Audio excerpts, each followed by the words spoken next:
Ada netizen yang nanya, kenapa kok udah jarang banget update project yang kos-kosan?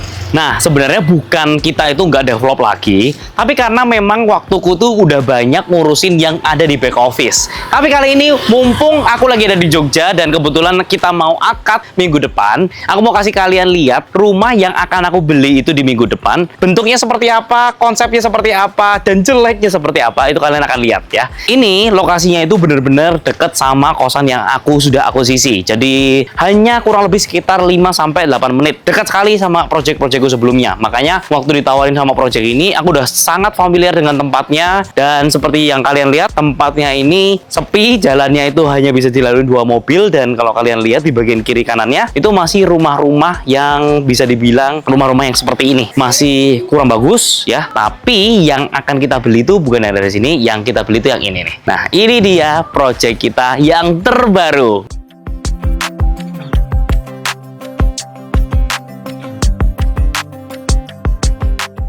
Project ini ada 2 kafling, di mana di sini ada 2 rumah terpisah yang kebetulan ownernya sama, dan kita akan langsung rombak dari ujung sampai ujung sini untuk bikin jadi 2 kos-kosan. Untuk bentuk tanahnya sendiri itu kurang lebih di bagian sini itu jauh lebih besar dibanding di bagian sebelah sana. Jadi untuk bentuknya sendiri berbeda ya, ada yang besar, ada yang kecil gitu.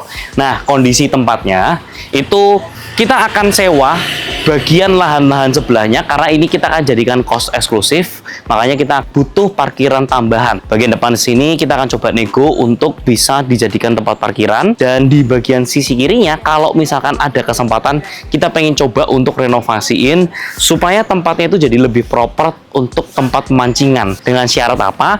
Nanti kalau kita rombak keseluruhannya, kita pengen dikasih fasilitas buat anak-anak yang mau ngekos di sini bisa mancing di sana. Jadi ini akan ada kolaborasi yang menurutku bakal menarik banget karena kita akan ngerombak tempat pancingan ex kos-kosan. Jadi ini mungkin konsep pertama yang ada di Indonesia yang belum pernah ada, tapi itu akan kita jadikan gimmick tambahan untuk orang-orang yang nginep di kosan terbaru kita.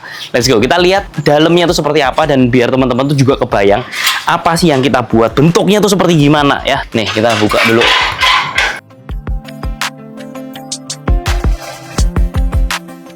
Ini kos-kosan terbarunya kita ya. Di sini kita akan bikin space kosong untuk living space, living areanya. Kita akan rombak untuk di bagian atas supaya lebih terbuka, biar lebih kelihatan ya. Karena kalau di sini kan pencahayaannya sangat kurang ya. Terus udaranya juga kurang masuk, sirkulasinya kurang enak. Kita akan rombak total. Tapi di sini kita bisa lihat sudah ada beberapa kamar yang bisa kita langsung rombak. Bentuknya seperti ini. Mungkin teman-teman tuh nggak kebayang ya. Wah, kalau bikin eksklusif tuh kayaknya harus beli rumah tuh yang bagus. Enggak, kita bikinnya tuh yang kayak gini, tapi itu jadi bagus teman-teman ya. Bawah sini kalau aku lihat sudah ada 1, 2, 3, 4, 5, 6 kamar termasuk dengan 2 toilet sharing. Tapi dari layout yang kita sudah pernah buat, itu kita bakal jadi sekitar 14 kamar ya. Kalau nggak salah 14 kamar, aku juga nggak terlalu ngikutin update-nya kayak gimana, karena sekarang untuk pencarian lahan, aku sudah ada timnya sendiri, itu Mas Rian, dia yang cariin, dia yang negoin, dia yang tanya warganya boleh dirombak atau enggak, boleh jadiin kos-kosan atau enggak, semua udah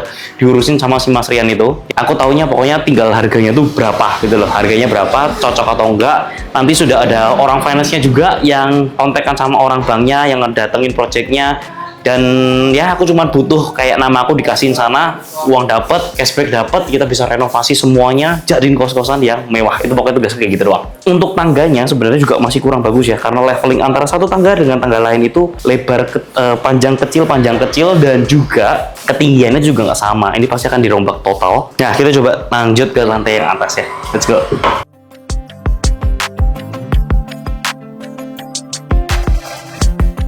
Nah, sebenarnya aku nggak terlalu bisa ngomong keras-keras karena kosan ini tuh sebenarnya masih diisi sama orang. Dan aku nggak tahu apakah sudah disounding atau belum, tapi yang pasti kos-kosan ini tuh bakal aku rombak, dan diem-diem mereka tuh nggak tahu, mereka terpaksa harus keluar gitu, karena memang aku akan bersihin semua, renovasiin semuanya, mereka harus cari tempat tinggalan baru. Jadi aku nggak tahu nih mereka udah tahu atau belum. Makanya kita ngomong mungkin bisik-bisik. Aku coba ngomongnya agak pelan supaya teman-teman itu nggak terganggu yang ada di sini. Untuk di bagian lantai 2-nya, kita lihat sudah ada 1, 2, 3, 4, 5, 6, 7. Sorry, 1, 2, 3, 4, 5, 6, 7. 7 di bawah tadi ada total 6. 6 tambah 7, 13 ya. Ada satu space lagi, kayaknya ditaruh di mana itu saya juga nggak tahu ya. Tapi di layout kemarin aku lihat itu ada 14 kamar ya. Nah, di sini masih ada satu tambahan lagi, lantai 3 yang akan kita jadikan untuk rooftop, dan nggak tahu bentuknya nanti bakal seperti apa, tapi yang pasti pencahayaannya nggak bakal kayak gini dan kalian bakal kaget hasil jadi kos-kosan itu seperti apa. Padahal rumahnya kan bentuknya kurang bagus ya, tapi nanti kita akan jadiin jauh lebih bagus. Let's go.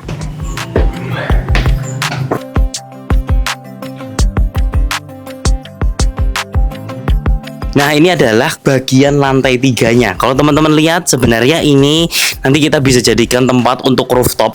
Memang setiap kali kita pembelian sebuah properti itu bentuknya tuh kurang lebih seperti ini. Tapi menurutku yang ini itu sudah oke banget karena semua kamarnya itu mirip-mirip, dan lantai di atasnya tuh ada satu kamar lagi yang bisa kita pakai untuk jadiin tempat yang paling premium karena bisa mendapatkan view Jogjanya itu ya. Di bagian sini kita mungkin nanti akan jadikan rooftop ya, tempat buat mereka makan-makan, mau dibikin kayak barbekyuan itu juga masih bisa. Kita akan bikin space kosong dan banyak tanaman yang ada di sini. Jadi mereka masih bisa menikmati fasilitas yang nyaman gitu untuk mereka tinggal ya. Nah, hati-hati nih, kita coba lihat dulu ya. Di sini sebenarnya adalah pembatas antara bangunan 1 dengan bangunan 2. Ini adalah bangunan yang keduanya. Nah, untuk yang sebelah sini kita nggak bisa review karena kondisinya satu rumahnya ini tuh udah disewakan sama orang lain. Jadi prosesnya itu kita nggak bisa langsung minta tolong mereka review karena nggak enak juga. Tapi nggak apa-apa, nanti kalau misalkan kita sudah akuisisi, minggu depan kita ada akuisisi, kita akan bikin satu video tambahan lagi supaya teman-teman juga kelihatan rumahnya itu seperti apa, jeleknya itu seperti apa. Nah, jadi gini, kalau misalkan teman-teman perhatikan rumah-rumah di sebelah-sebelah sini sebenarnya itu kurang bagus semua, tapi sebenarnya lokasinya tuh bagus.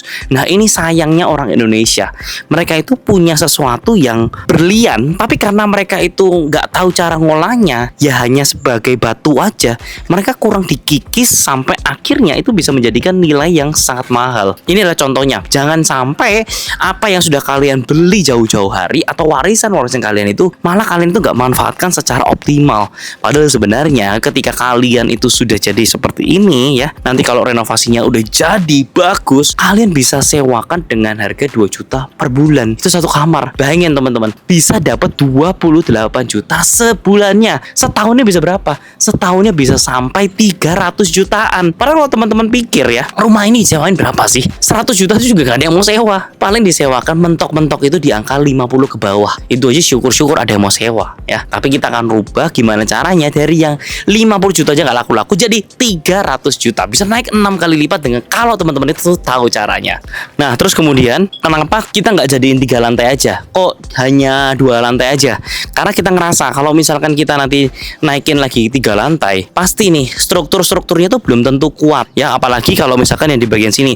Oke lah, di sini udah didak, mungkin kita masih bisa consider untuk kita bikin jadi kamar atau fasilitas umum, itu masih bisa. Tapi kalau misalkan kondisinya itu yang seperti ini ya, otomatis kita harus bikin bangunan baru. Makanya aku nggak suka banget untuk cari rumah-rumah ya yang belum ada daknya di lantai 3-nya. Sebenarnya kalau misalkan sudah ada dak ini, kalian secara pembangunan itu pasti jauh lebih hemat. Dan alasan berikutnya juga sebenarnya untuk orang-orang naik sampai ke lantai 3 itu juga sebenarnya kurang nyaman sih sebenarnya kalau aku ngerasa jadi anak kosan. Jadi aku pikir ya daripada aku keluar budget juga terlalu besar, menuin lantai 3-nya mungkin agak berat. Karena di Jogja ya, kalau misalkan aku di Jakarta sih aku ngelihat semua orang lantai 3, lantai 4 itu gak ada masalah. Tapi kalau aku ngelihat di Jogja nggak gitu banyak orang yang bikin sampai di lantai 3. Tapi ya semua balik lagi nanti ke nyamannya lah. Kalau misalkan mereka itu bisa bikin lantai 3-nya juga nyaman, aku yakin juga ya laku-laku aja. Tapi kalau hanya renovasi kayak gini, menurutku terlalu banyak effort sampai bikin di lantai 3. Tapi menurut kalian gimana? Kalian yang anak-anak kosan suka gak kalau misalkan kalian itu tinggal sampai di lantai 3? Apalagi di Jogja ya, bukan di Jakarta ya. Kalau Jakarta itu memang kalian udah gak ada pilihan. Coba kalian ngobrol di kolom komen. Nah, jadi buat teman-teman yang kalian itu ngerasa lagi ada aset yang sebenarnya itu lokasinya bagus, tapi kalian itu nggak bisa olah, atau kalian ngerasa kalian itu udah dapet warisan ya, sudah dikasih tapi nggak pernah dapat pemasukan, dan kalian ngerasa itu beban sekali. Kalian nggak akan bisa jadi apa-apa lagi sampai kalian itu membebankan aset tersebut ke anak kalian lagi. Jadi ini hanya akan terus berulang. Ketika kalian nggak bisa ngolah, kalian kasih ke anak kalian lagi. Nggak bisa olah lagi, kalian kasih lagi ke anaknya. Jadi ini akan terus berulang, akan membebani anak kalian. Karena ketika kalian dikasih warisan yang memang kalian sendiri nggak bisa olah, anak kalian juga belum tentu bisa ngolah. Makanya buat teman-teman yang ngerasa lagi ada di satu titik kalian itu harus mengolah tanah tersebut, ataupun kalian ngerasa nggak harus tapi kalian punya, itu sebenarnya kalian lagi kehilangan opportunity loss. Pastikan teman-teman ketika kalian ada aset seperti ini, kalian develop lah aset tersebut, tingkatkan value-nya supaya kalian itu bisa memberikan value ke generasi-generasi selanjutnya.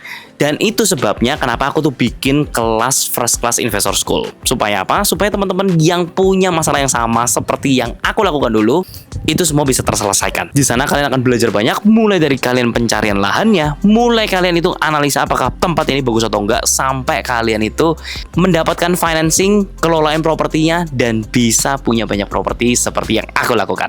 Kalian bisa langsung aja coba klik link di bawah ini untuk tahu info lebih lanjutnya. Karena setiap bulannya itu jadwalnya berubah dan harganya juga berubah. Semoga di video ini kalian itu bisa mendapatkan sedikit pencerahan kira-kira properti apa sih yang kalian bisa rubah menjadi kos-kosan. Dan ini adalah hasil dari rumah lama, rumah tua yang akhirnya aku bisa rubah jadi mesin uang. Thank you for watching. Semoga video ini bisa menginspirasi, dan seperti biasanya semua akan properti pada waktunya. And I'll see you in the next video guys. See ya.